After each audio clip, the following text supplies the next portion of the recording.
बिस्मिल्लाहिर्रहमानिर्रहीम। Top story के साथ आपका मेज़बान अल्ताफ़ बयानी हाजिर खिदमत है। नाज़रीन कराम,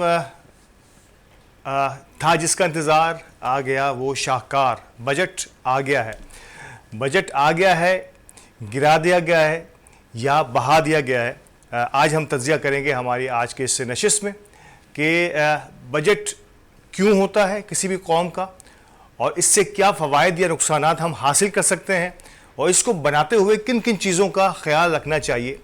यकीनी तौर पर कोई माहिर मुआशियात तो नहीं हूँ, लेकिन एक घर का या एक छोटी सी ऐसे बिज़नेस का बजट बनाने का तजुर्बा मेरा भी है और यकीनी तौर पर यह हर पाकिस्तानी का होगा कि बजट को बनाते हुए किन किन चीज़ों का ख्याल रखा जाता है। तो आज हम यकीनी तौर पर उस बजट को जो मैं और आप बनाते हैं और उस बजट को जो हुकूमतें बनाती हैं उसकी मुमासिलत या उसका तज्ज़िया पेश करेंगे आज के इस प्रोग्राम में। और यकीनी तौर पर हैरत अंगेज़ तौर पर मैं इंतहाई हैरान हूँ इस बजट को, ख़ास तौर पे जो बजट आज पेश किया गया है। ये किस तरह से किसी कौम के लिए काबिल सताइश हो सकता है, किस तरह से ये तरक्की की तरफ हमें गामज़न कर सकता है।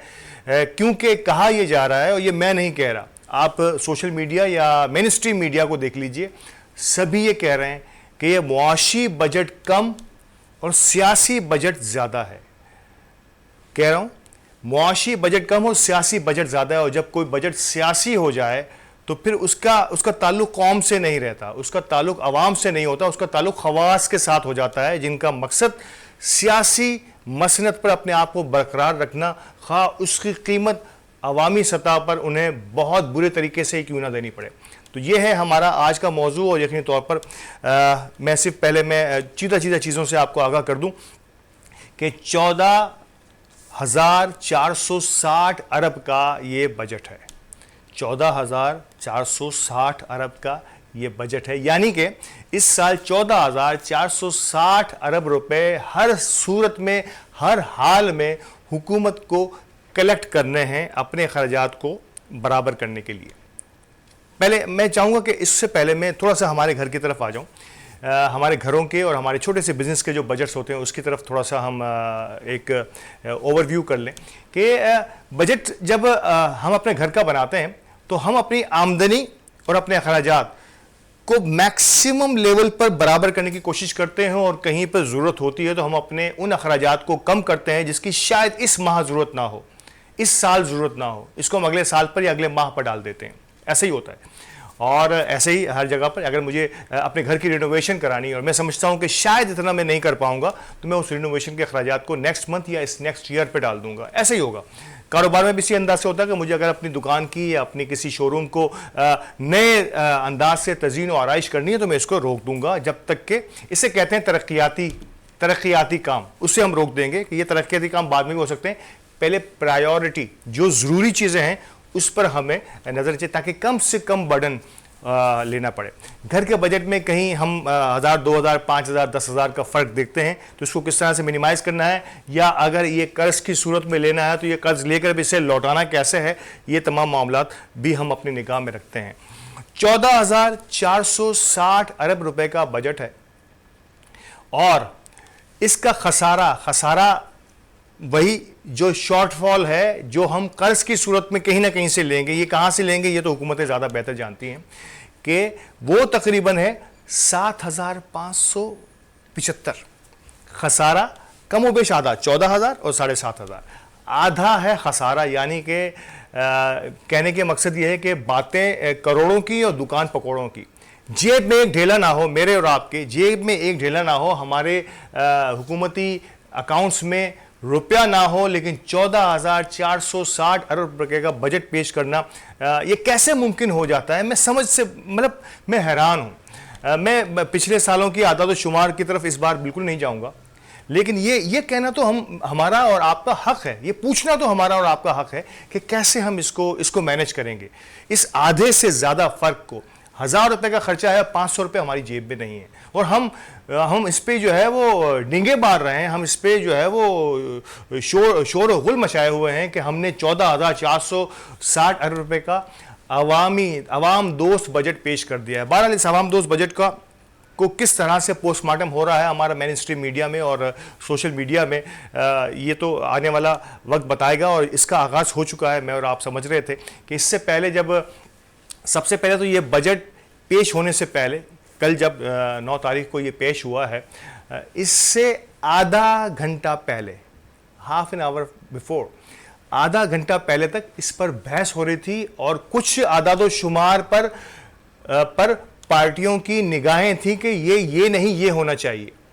अगर मिसाल दे रहा हूं कि कोई कह रही है ये 50% नहीं होना चाहिए, कोई कह रहा है ये 30% होना चाहिए, तो फिर दरमियान में बड़ों ने आके कहा अच्छा ना तुम्हारी 30% ना तुम्हारी 50%, चलें 40% पर रोक लेते हैं। जस्ट लाइक सेम ऐसा एक मुल्क का बजट और सियासी पार्टियां आपस में इस तरह से दस्तो गिरेबां हैं कि ये हमारी, क्योंकि मैंने फिर कहा कि ये सियासी बजट है, मुआशी कम है, क्योंकि ये मैं नहीं कह रहा, जान की अमान पाऊं, ये हमारी मेन स्ट्रीम मीडिया कह रहा है कि ये सियासी बजट ज़्यादा लग रहा है। तो यहाँ पे सियासत ही हुई और आधा घंटा पहले एक मुल्क का, इस्लामी जमहूरिया पाकिस्तान के अवाम दोस्त बजट को सिर्फ आधा घंटा पहले फाइनलाइज किया गया कि कम से कम अभी से तो गुजारे यहाँ पे। और सियासी और इक्तिसादी मुबस्सिरीन वाज़ेह तौर पे कह रहे हैं कि ये 1 महीना भी नहीं चल पाएगा इस अंदाज में, 1 महीना भी नहीं चल पाएगा। 1 महीने के अंदर इस पर जो है दोबारा से रिव्यू करना पड़ेगा और जिसे हम कहते हैं मिनी बजट पेश करना पड़ेगा। इसमें तब्दीलियों के साथ नए अंदाज से इसको आगे पेश करना पड़ेगा। ये सियासी मुबस्सिरीन कह चुके हैं। कल से आप तमाम मीडिया, मेन स्ट्रीम मीडिया को देख लीजिए जिसकी खबरें आप सोशल मीडिया पर दस्तयाब हैं कि कोई भी तैयार नहीं है।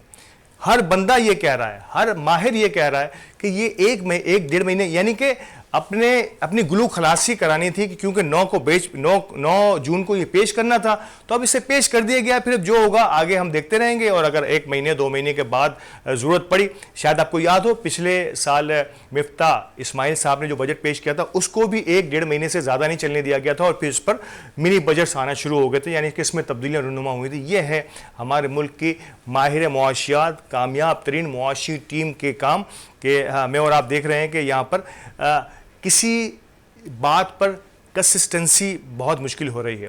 और यही वजह है, अवाम की परेशानी यही है। अवाम को हुक्मरानों के चेहरों को नहीं देखना होता, अवाम को अपने मसाइल की तरफ देखना होता है। अवाम हुक्मरानों को चेहरे नहीं देखती। जो भी इसे रिलीफ देगा, मैं कहूँ काला चोर उसे रिलीफ दे रहा है, तो अवाम उसको जो इज्जत और तकरीम की निगाह से देखती है।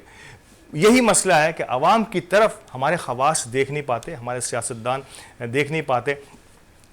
आगे चल के ये बातें और मज़ीद आश्कार होंगी मेरे और आपके दरमियान कि किस अंदाज से अवामी मैंडेट को और अवाम की ज़रूरियात का ख्याल ना रखते हुए ये बजट पेश किए जाते हैं। सबसे पहले मैं आगाज़ करता हूँ कि 35% जो है वो तनख्वाहों में इजाफा, बड़ा अहम तरीन इजाफा भाई। आज ये तो अवाम दोस्ती की हदें पार कर दी, यानी कि हातम ताई की खबर पे हमने लात मार दी कि 35% तनख्वाहों में इजाफा कर दिया हमने उन छोटे ग्रेड के ऑफिसर्स, आई थिंक ग्रेड 1 से लेके 16 या 17 तक के मुलाजमीन की तनख्वाहों में 35% और फिर उससे ऊपर के ग्रेड पर हमने 30% इजाफा कर दिया।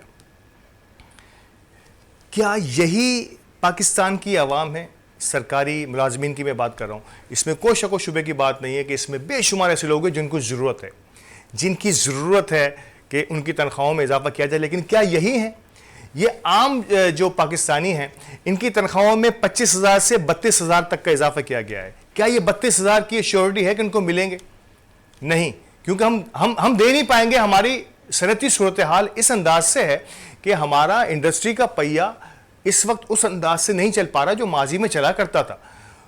तो यकीनी तौर पर यह बड़ी मुश्किलात का सामना हमें करना होगा और आगे आने वाले दिनों में हमें बहुत सारी चीज़ों को इसी अंदाज से देखना होगा। मैं फर्दन एक एक चीज़ को आपके सामने लाने की कोशिश करूंगा और मेरी पूरी कोशिश होगी कि एक ओवरव्यू देते हुए हम बजट का गुजर जाएं। वक्फे का मुझे कहा जा रहा है, वक्फे के बाद हाजिर होता हूँ दोबारा से। इसी मौजू को यहीं से आगाज़ करते हैं।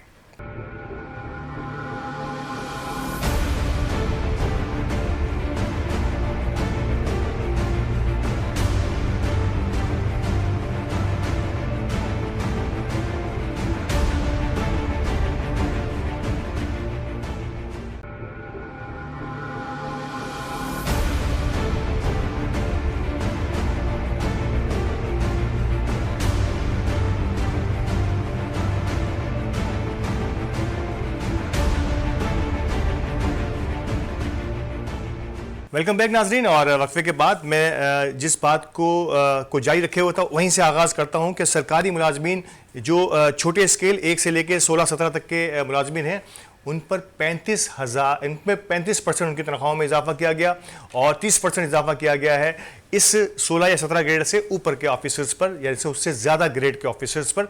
तो क्या यही वो खवास हैं जिन या इन्हीं की ज़रूरत थी? क्या अवाम, बाकी अवाम जितनी भी पाकिस्तान की है जो तनख्वाहदार मुलाजमीन हैं, क्या उनका गुजर बसर बड़ा आसानी से हो रहा है? तो नहीं। तो होना क्या चाहिए था? होना ये चाहिए था कि तमाम ही लोग, शायद करोड़ों में होंगे जिनकी मजदूरी, जो मुलाजमत पेशा लोग हैं पाकिस्तान में, मुलाजमत पेशा लोगों की तादाद करोड़ों में है, उन सबको रिलीफ देने के लिए आसान तरीन तरीका यह था कि ऐसे अवामिल अपनाए जाते कि महंगाई कम से कम होती। महंगाई को कंट्रोल करके हम उनकी तनख्वाहों में इजाफा किए बिना इनकी ज़िंदगी को आसूदा कर सकते थे। ये आसान तरीन फार्मूला होता है हमेशा से। ये कैसे मुमकिन है कि आप चंद परसेंट, ये 2-5% से ज़्यादा लोग नहीं हैं सरकारी मुलाजमीन जो हैं, उनकी तनख्वाहों में 30-35% इजाफा करके आप महंगाई को बढ़ाना पड़ जाएगा आपको। और उस महंगाई के मुतासरीन फिर वो सारे लोग, वो सारे करोड़ों लोग होंगे, वो सारे करोड़ों मुलाजमत पेशा लोग होंगे जो इस चक्की में पिसेंगे। यानी कि 4 या 5% लोगों को रिलीफ देने के लिए आप शायद 50% या 40% लोगों को तकलीफ में डाल देते हैं, बल्कि पूरी आवाम को तकलीफ में जाना पड़ जाता है। तो इसीलिए कहा जा रहा था कि ये सियासी बजट है, क्योंकि सरकारी मुलाजमीन को अपने हाथों में रखना, उनको खुश रखना शायद हुकूमतों की एक अजीब सी ख्वाहिश होती है। इस ख्वाहिश से ये क्या काम लेना चाहते हैं मुझे तो आज तक समझ में नहीं आया। अगर आपकी समझ में आया तो यकीन तौर पर इस पर कुछ थोड़ी सी बात ज़रूर मुझे भी आगाह कर दीजिएगा। लेकिन ये बड़ा अहम तरीन फैसला था जो हुकूमत को करना चाहिए था। आम आदमी की मुलाजमत में, आम मुलाजिम की तनख्वाह 25,000 से 32,000 कर दी गई है। पिछले 25,000 भी कितनों को मिल रहे थे और ये 32,000 भी कितने लोगों को मिल पाएंगे, ये फ़ैसला मुझे और आपको करना होगा। इसकी वजह यह है कि इंडस्ट्री का पहिया उस अंदाज से काम नहीं कर रहा। जैसे मैंने वक्फे पे जाने से पहले कहा था कि जब इंडस्ट्री का पहिया अपनी रफ्तार से ना चल रहा हो तो इंडस्ट्रियलिस्ट या हमारे सनतकारों के लिए भी अपने मुलाजमीन को ये तनख्वाहें फराहम करना। और हैरत अंगेज़ बात यह है कि हमारी बेरोज़गारी का आलम, यानी कई ऐसे सेक्टर्स जो हैं जो पिछले साल बहुत ही आला पैमाने पर अपना काम कर रहे थे, ये मैं नहीं कह रहा, खुद पिछले बजट में फरमाया गया था। मिफ्ता इस्माइल साहब ने अपनी जो है तकरीर में, अपनी बजट तकरीर में कहा था कि इस वक्त हम जिस स्टेज पर हैं वहाँ ये सूरत हाल है। तो पिछली हुकूमत को गए हुए 2-4 माह ही हुए थे, तो GDP ग्रोथ 6% पे काम कर रही थी। हमारी हाई स्केल, बड़े स्केल की जो मैन्युफैक्चरिंग है, जिसे गाड़ियां बनती हैं, मोटरसाइकिलें बनती हैं, वो बहुत तेज़ी से आगे जा रही थी। टेक्सटाइल इंडस्ट्री हमारी बहुत आगे थी। सॉफ्टवेयर इंडस्ट्री हमारी बहुत तेज़ी से काम कर रही थी। हमारे फॉरेन रिजर्व जो है वो आहिस्ता आहिस्ता बढ़ने की कोशिश कर रहे थे। रोशन डिजिटल अकाउंट हमारा अच्छा खासा चल रहा था। लेकिन वही बजट, ये वो बजट की बात कर रहा हूँ जो मिफ्ता इस्माइल ने पेश किया है। लेकिन अब आज उसी गवर्नमेंट का बजट जो बता रहा है कि हमारे फॉरेन रिजर्व जो हैं वो 3-4 अरब से ज़्यादा के नहीं हैं हमारे पास। हमारी GDP ग्रोथ 1% से भी गिर गई, कहाँ 6% और कहाँ 1% से भी नीचे है, यानी कि आधा % भी अब नहीं रही है। ये इनके आदाद शुमार हैं, ये मैं अपने घर से नहीं लाया। तो क्या मुआशी चैंपियंस की ये सूरत हाल, और इस पर फिर 14,460 अरब रुपए का बजट। ये अल्फाज का और आदाद शुमार का जादू ही हो सकता है, इसको हम इससे ज़्यादा क्या कहेंगे। IMF बड़ा अहम तरीन शोबा होगा। IMF हमारी इस कारकर्दगी को एक्सेप्ट करेगा या नहीं करेगा, लेकिन ये हम सब के लिए, और IMF का फंदा तो हमेशा से हमारे गलों में रहा है, हर हुकूमत के गलों में रहा है। तो इस हुकूमत के गले से कैसे निकल सकता है, ये मुझे और आपको देखना होगा कि IMF की शराइत की कुल्ली नाफरमानी की गई है। गो कि हमें करनी चाहिए, लेकिन हमारे पास रिसोर्सेज भी होने चाहिए। हमने अपने रिसोर्सेज को इतना जमा कर लेना चाहिए कि IMF के चुंगल से हमारी जान छूट सके। यह हर पाकिस्तानी की ख्वाहिश है, हर सियासी कायद की ख्वाहिश भी ये हो सकती है। लेकिन इससे निकलने के लिए हमें इनिशियली तो इनकी ज़रूरत है, इब्तदाई तौर पर तो हमें इनकी ज़रूरत है। और ख़ास तौर पर इन हालात में जब हमारे पास फॉरेन रिजर्व्स कुछ भी ना हो, हमारे पास हमारी ग्रोथ जो है वो इंतहाई हद तक पस्त हालत में जा रही हो, तो ऐसे में हमें IMF की ज़रूरत पड़ेगी। और IMF का बदकिस्मती से आईएमएफ हमारे इस बजट को शायद एक्सेप्ट करने वाला नहीं हो और शायद जो कुछ उम्मीदें थी आईएमएफ से हमारी हुकूमत को वो नहीं मिल पाएंगी। ये मैं नहीं कह रहा, सियासी और हमारे मुआशी मुबस्सिरीन जो हैं, उनके माहिरीन जो हैं, वो कह रहे हैं कि ये बहुत ही मुश्किल है कि आईएमएफ की शराइत को ठुकराते हुए, आईएमएफ ने जो जो कदगने हम पे लगाई थी उनको पस से पुष्ट डालते हुए हम कोई बजट पेश करें और आईएमएफ फिर हमारे साथ खड़ा हो। ये एक चमत्कार ही हो सकता है और नो डाउट जो आलमी क़ुव्वतें पाकिस्तान पर निगाह जमाए हुए हैं, मे भी अगर वो दरमियान में ऐसा में कुछ करने की कोशिश करती हैं तो अपनी जगह है, लेकिन दीगर सूरत में हमारे पास कोई इसकी कोई मज़ीद जो है वो सूरत नज़र नहीं आ रही कि आईएमएफ को हम किसी सूरत भी मनवाने के काबिल नहीं होंगे। ये मेरा अपना ज़ाती तज्ज़िया है कि आईएमएफ को मनाने के लिए आपको मिनी बजट पेश करना होगा, जिसकी मैं बार बार जिक्र कर रहा हूँ कि जो अगला बजट आएगा, जो एक से 1.5 माह में दोबारा आना चाहिए, वो आईएमएफ की सहूलतों के मुताबिक होगा। और क्योंकि ये बजट बड़ा लाइमलाइट में आता है, जो हमारा एक ख़ास बजट सेशन के बाद जो बजट आता है, जिसे मेन बजट कहते हैं, जो 9 जून को पेश किया गया, ये एक बड़ा लाइमलाइट में आता है, तो इसको जो है वो इस अंदाज से परसीव किया जाता है कि इसको इस तरह से कर दिया जाए कि अवामी सतह पर इसकी थोड़ी सी पजीराई हो। कोई नया टैक्स नहीं लगाया गया, अवाम दोस्त बजट है, तनख्वाहों में इजाफा किया गया, वगैरह वगैरह वगैरह। ये सब चीज़ें करने के बाद इसके बाद जब हम छोटे बजट की तरफ जाते हैं, उस पर कोई बहुत ज़्यादा मीडिया की नज़र नहीं होती। और मीडिया तो आपको पता है, जहाँ मीडिया को कहा जाए कि आपने आंखें बंद कर लेनी है तो हम आंखें बंद कर लेते हैं और ये सिलसिला गुजर जाता है यहाँ से ऐसे ही। तो ये अब तक की सूरत हाल इन चीज़ों की। एक खुशी की बात जो बड़ी अहम तरीन है हम सब के लिए, आप सब के लिए, कि इस बार बजट में 52 अरब रुपए जो है वो इलेक्शन के लिए रखे गए हैं। कहा था मैंने कि ये सियासी मुआशी नहीं, सियासी बजट है। तो इलेक्शन के लिए अरबों रुपए की रकम को मुख्तस किया जाना इस बात की गमाज़ी करता है कि शायद अब हुकूमत जो है इन तमाम चीज़ों को ज़्यादा डिले नहीं कर पाएगी और किसी भी चीज़ को दुनिया भर के लोगों ये कहने पर बज़िद हैं, बल्कि ये कहने पर अब आगाज़ हो चुका है इसका कि किसी भी प्रेशर को एक अरसे तक, ज़्यादा अरसे तक कायम नहीं रखा जा सकता। आपने उससे गुलू खलासी करनी होती है। अदालती हुक्म के बाद भी इलेक्शन नहीं हुआ, लेकिन अब किसी न किसी अंदाज में अक्टूबर की जो तारीख दी गई है, अक्टूबर नहीं तो नवंबर होगा, नवंबर नहीं तो नेक्स्ट जून तक का ये बजट है, इसमें 52 अरब रुपए रख दिए गए हैं इलेक्शन के लिए। तो शायद ये इलेक्शन ईयर का बजट हो सकता है, यानी कि इस बजट ईयर के अंदर जो है इलेक्शन के चांसेस हैं। तो ये खुशी की खबर है। अदालती हुक्म पर हो या ना हो, मजबूर होकर ही सही, इसका आसान तरीन हल यही होता है कि हम इलेक्शन की तरफ जाएं। और हुकूमत ने अगर ये सोचा है और इसके लिए बजट मुख्तस किया है तो ये बड़ी खुशाइन बात है। हुकूमत भी चाहती है कि किसी तरीके से एक ऐसी आगे आने वाले दिनों में हुकूमतें बने, नो डाउट कि ये सियासी मौज़ूआत को हम किसी और तरफ पे किसी और दिन इस पर डिस्कस करने की कोशिश करेंगे। लेकिन अगर ये अच्छी मूव है तो हमें इसकी तारीफ़ करनी चाहिए कि देर आयद दुरुस्त आयद कि अब हुकूमत ने कोई 52 अरब रुपए का बजट जो है वो रखा है इलेक्शन के लिए। और इलेक्शन ईयर को सियासी ही होना चाहिए, इसको फिर मुआशियात के अंदाज में तोलना यकीनी तौर पर ये ज़्यादती होगी किसी भी हुकूमत के साथ, क्योंकि तमाम ही हुकूमतें अपने इलेक्शन ईयर के अंदर जो है वो एक बड़ा सरप्राइज़ देने की कोशिश करती हैं किसी न किसी अंदाज के अंदर।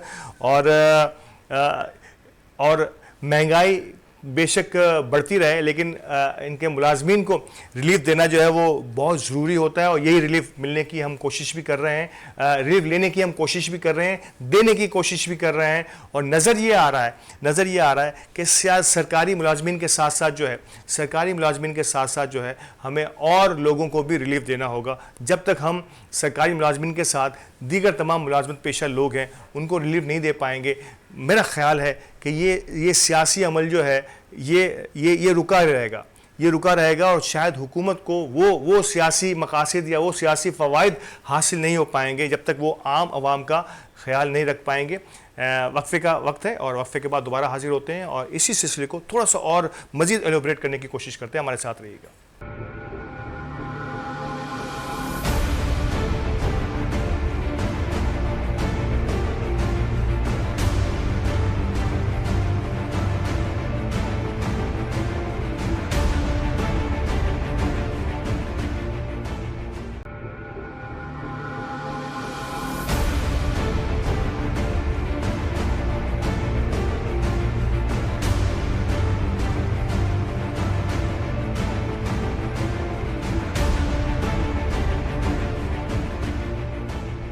वेलकम बैक नाजरीन। बात हम कर रहे थे बजट की जो 9 जून को पेश किया गया, और इस बजट पर कुछ चीज़ें मैं और आप समझ सकते हैं। एक घर का बजट बनाते हुए मैंने आपसे पहले कहा कि मेरी जेब में 10 रुपये हों और मैं 400 रुपये का बजट बनाने की कोशिश करूं, तो ये मुमकिन नहीं हो सकता। तो यही हुआ, हमारी हुकूमतों ने किया। आगाज़ में मैंने कहा था कि हमारी जेब में कुछ नहीं और हम जो है 14,460 अरब रुपए का बजट बना चुके हैं।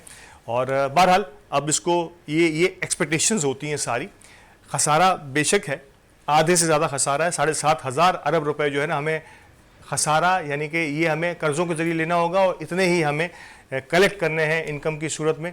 खुदा करे कि इनके ये टारगेट्स पूरे हों और हम कम से कम लोगों की तरफ हमें हाथ फैलाना पड़े, क्योंकि जब कौमें हाथ फैलाती हैं ना नाज़रीन कराम, जब कौमें हाथ फैलाती हैं तो नुकसान हम सबका होता है। जब कौमें हाथ फैलाती हैं तो उन्हें फिर निगोशिएट करना पड़ता है, उन्हें ब्लैकमेल होना पड़ता है। बहुत सारी हमारी ऐसी चीज़ें हैं जिसको हमें कंप्रोमाइज़ करना पड़ता है।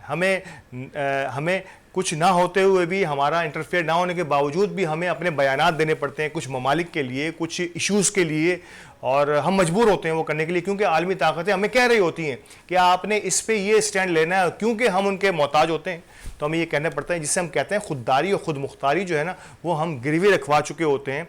इसीलिए बजट और अपने पैरों पर खड़ा होना कितना ज़रूरी होता है। बजट में अपने पैरों पर खड़ा होता हुआ दिखना कितना ज़रूरी होता है कि खसारा कम से कम हो। लेकिन इस वक्त भी आज हम जहाँ खड़े हैं और उसकी वो सूरत हाल जो हमारी पिछले साल के बजट जो इसी गवर्नमेंट ने पेश किया था, इससे कई गुना ज़्यादा दगरगों हैं। यानी कि पिछले बजट से आज की हमारी ये जो मौजूदा सूरत हाल है वो इंतहाई बुरी हालत के अंदर है। और इसको हम कैसे कवर कर पाएंगे, अभी तो इसकी जुज़ियात पर बात नहीं हो पा रही। जुज़ियात को पढ़ना, इस बजट को पढ़ना पड़ेगा। इस पर हम जुज़ियात पे बात करेंगे, कौन कौन सी चीज़ों पर क्या क्या इफ़ेक्ट आने वाला है। ये तो मैं एक ओवरव्यू ले रहा हूँ कि किस किस कहाँ पर बड़ी बड़ी और मोटी मोटी रकमें जो रकूम जो है वो मुख्तस की गई हैं। जहाँ मैंने आपको बताया कि इलेक्शन के लिए भी एक ख़ती रकम रखी गई है। अच्छा, तरक्याती कामों की मैं बात कर लूँ, यहाँ भी अरबों रुपयों को मुख्तस किया गया तरक्याती कामों पर। और ये तरक्याती काम क्या होंगे मैं और आप समझते हैं, क्योंकि ये इलेक्शन ईयर है जिसका जिक्र मैं वक्फे से पहले कर चुका हूँ। तो यहाँ पर फिर तरक्याती काम भी उन हलकों में होने हैं जहाँ पर हमारी स्टैंडिंग या हमारी पोजीशन ज़्यादा मजबूत होती है। क्या हम इस वक्त आज के हालात के अंदर मुतम्मिल हो सकते हैं? नो डाउट कि आवाम के लिए तरक्याती कामों की ज़रूरत हर वक्त और हर आन रहती है, लेकिन इस बार इस तरक्याती कामों को किस अंदाज से सियासी तौर पर इस्तेमाल किया जाएगा, ये मैं और आप समझ सकते हैं। और इसका नुकसान वही महंगाई की सूरत में आवाम को भुगतना पड़ेगा कि जितना भी तरक्याती काम होगा इसका इफेक्ट, क्योंकि जब मेरी जेब में कुछ नहीं, मैंने आगाज़ में, अगर आपको याद हो, इस प्रोग्राम के आगाज़ में कहा था कि अगर मुझे अपने घर को रेनोवेट करना है और मेरी जेब में कुछ नहीं है तो जाहिर सी बात है कि मैं जो है अपने पड़ोस से या अपने दोस्त अहबाब से कर्ज़ा लेने की कोशिश करूँगा, लेकिन अपने घर को बेहतर बना लूँगा। मेरी जेब में ढेला ना हो और मैं अपने बच्चों की पॉकेट मनी को बढ़ाने की बात करूं कि तुम्हारी पॉकेट मनी 100 से अब 200 रुपये हो गई है, तो यकीनी तौर पे इसको पूरा करने के लिए मुझे कहीं ना कहीं से कुछ ना कुछ हाथ पैर मारने पड़ेंगे, जायज़ या नाजायज़। यही काम हुकूमतें करती हैं। बजट का सिलसिला तो एक ही जैसा है कि जब हम समझ रहे हैं कि हमारे पास वो वसाइल नहीं है, तो फिर 30 से 35% सरकारी मुलाजमीन की तनख्वाहों में इजाफा, और यहाँ पर आम मुलाजमीन की कीमत में सिर्फ 7,000 रुपये का इजाफा, वो भी उसे नहीं मिल पाता। ये रोज़े मुसल्लिमा हकीकत है। ये मुसल्लिमा हकीकत है कि 25,000 रुपये नहीं दे पाते, 25,000 भी नहीं मिलते हमारे आम मजदूर को, मिनिमम मजदूरी जिसे हम कहते हैं। अब जो उसको 32,000 कर दी गया तो वो उसे कैसे मिलेगी, जबकि इंडस्ट्री का और हमारी कारोबारी हमारे बिजनेसेस का पहिया जो है कोई उस तेज़ी से नहीं चल पा रहा जैसा कि इससे पहले चला करता था। तो ये एक मुश्किल तरीन सूरत हाल है हम सब के लिए, आपके लिए। मैंने कह दिया है कि और सियासी माहिरीन और हमारे मुआशी माहिरीन ये कह चुके हैं कि हर सूरत में इस बजट ने सस्टेन नहीं करना। इस बजट में तब्दीलियों के साथ इसे दोबारा पेश किया जाना है 1 से 1.5 माह के अंदर दोबारा से। खुदा करे कि ऐसा ना हो, ये सस्टेन कर जाए, ये आगे बढ़े, हम और आप इससे आने वाले फ़वाइद से फ़ायदा उठा सकें, लेकिन बज़ाहिर ऐसी कोई सूरत होती हुई नज़र नहीं आ रही। नाज़रीन, एक और इशू आज के मौजू के लिए, गो के इसका ताल्लुक तो स्पोर्ट्स और क्रिकेट से है। Pakistan cricket board, chairman Pakistan cricket board की तकर्रुरी, ये अहम तरीन मामला है और बज़ाहिर तो इससे इंतहाई अफ़ाम व तफ़हीम से हल हो जाना चाहिए था और ये एक्सपेक्टेशंस भी थी हमारे बहुत सारे लोग ये समझ रहे थे कि इस मरतबा कोई ज़्यादा हीलो हुज्जत नहीं होगी, क्योंकि तमाम ही स्टेक होल्डर्स जो हैं वो आपस में एक दूसरे के साथ मिले हुए हैं, उनके दिल मिले हैं या नहीं मिले, कमोबेश वो सियासी तौर पर आपस में एक हैं। तो शायद इस किस्म की कोई सूरत हाल बज़ाहिर नज़र नहीं आती थी और ख़्याल ये किया जा रहा था कि इंतहाई आसानी के साथ नजम सेठी साहब इसको कंटिन्यू करेंगे, जिन्होंने पिछला PSL भी बड़ा ही कामयाबी के साथ हमकिनार किया है और इससे पहले भी PCB में अपनी खिदमात पेश कर चुके हैं। लेकिन नहीं, फड्डा पड़ गया है। फड्डा ये पड़ा है कि ज़का अशरफ साहब का नाम भी चेयरमैन PCB के तौर पर लिया जाने लगा है और ये बड़ा मुश्किल तरीन काम अब मौजूदा हुकूमत के लिए आन पड़ा है कि दो लोग जो हैं, कहा यह जा रहा है, ये जान के अमाउंट पाऊँ तो मैं अर्ज़ करूँ कि PCB के चेयरमैन की हैसियत से मोहतरम नजम सेठी साहब जो हैं वो मुस्लिम लीग नून के उम्मीदवार हैं और ज़का अशरफ साहब जो हैं वो पाकिस्तान पीपल्स पार्टी के उम्मीदवार हैं। यानी कि ये एक मुसलमा हकीकत भी है, इससे कोई इनकार भी नहीं कर सकता कि दोनों स्टेक होल्डर्स जो हैं उनको इन लोगों की सरपरस्ती हासिल है। और अब ये बड़ा अहम तरीन फ़ैसला वज़ीर आज़म ने करना है कि किस तरीके से इसको आगे बढ़ाया जाए, किस तरह से इस मसले को कहाँ जाके ये किस करवट ये ऊँट बैठता है। लेकिन वजारत खेल ने ये वाज़े कर दिया है कि अगर ये एक बावसूख ज़राए से मुबैना रिपोर्ट में दे रहा हूँ कि अगर इस पर कोई हिलो हुज्जत की किसी ने भी कोशिश की, ऐसी पेशरफ्त की, तो वजारत खेल ऐसा कोई जो है वो नोटिफिकेशन जारी नहीं करेगा जिसमें कि इनकी इजाज़त के बगैर या इनकी आरा के बगैर, इनकी राय के बगैर कोशिश की जाएगी कि किसी को चेयरमैन बनाया जाए।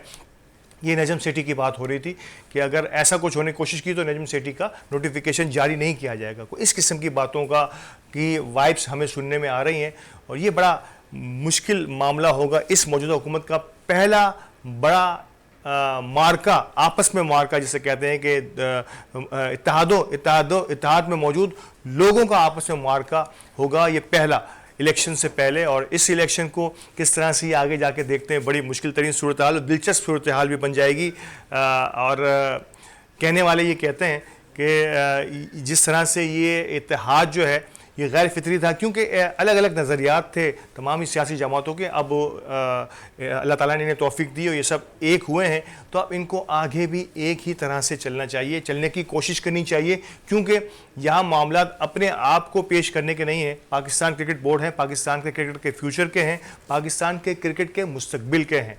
तो बहुत बेहतर होता कि ये तमाम स्टेक होल्डर्स आपस में मिलकर इसको तय करने की कोशिश करें कि ज़का अशरफ या नजम सेठी दोनों में से कौन बेहतर है, बेहतरी की तरफ जाना चाहिए। अगर दो ही ऑप्शंस हैं, अगर कोई तीसरा ऑप्शन भी आ सकता है, मे भी कि अगर ये नहीं तो ये भी नहीं वाला मामला भी हमारे पास कई बार हो चुका है, हमारे साथ कई बार होता रहा है पाकिस्तान में। अगर तुम्हारा नहीं तो हमारा भी नहीं, और तीसरा कोई बंदा जो है वो इसको आगे लेके चलने की कोशिश करेगा। तो वी होप सो कि आगे आने वाले दिनों में ये सिलसिला भी वाज़े हो जाएगा। और आखिर में इंसानी हुकूक़ के हवाले से आलमी राय अम्मा ने पाकिस्तान में इंसानी हुकूक़ के हवाले से बातें करना शुरू की हैं। इंशाल्लाह आगे किसी मौजू पर इस पर बात करेंगे कि इसका नोटिस ले लिया गया है और पाकिस्तान में हम सब को इंसानी हुकूक़ का बेइंतहा ख्याल रखना पड़ेगा। इस खूबसूरत और छोटे से नोट के बाद आज के प्रोग्राम को यहीं ख़त्म करते हैं। और प्रोग्राम के आगाज़ में मैंने कहा था कि बजट पे हमें बात करनी थी। बजट के आदाद शुमार कुछ ही दिनों में एक प्रिंटेड शक्ल में हमारे आगे होंगे, तो हम इस पर फ़र्दन एक एक नुक्ते को हाईलाइट करते हुए आप सबके सामने गुजरेंगे। लेकिन तब तक के लिए हमें इजाज़त दीजिए। इंशाल्लाह अगले प्रोग्राम में दोबारा मुलाकात होगी आप सबसे। अल्लाह ने के बान।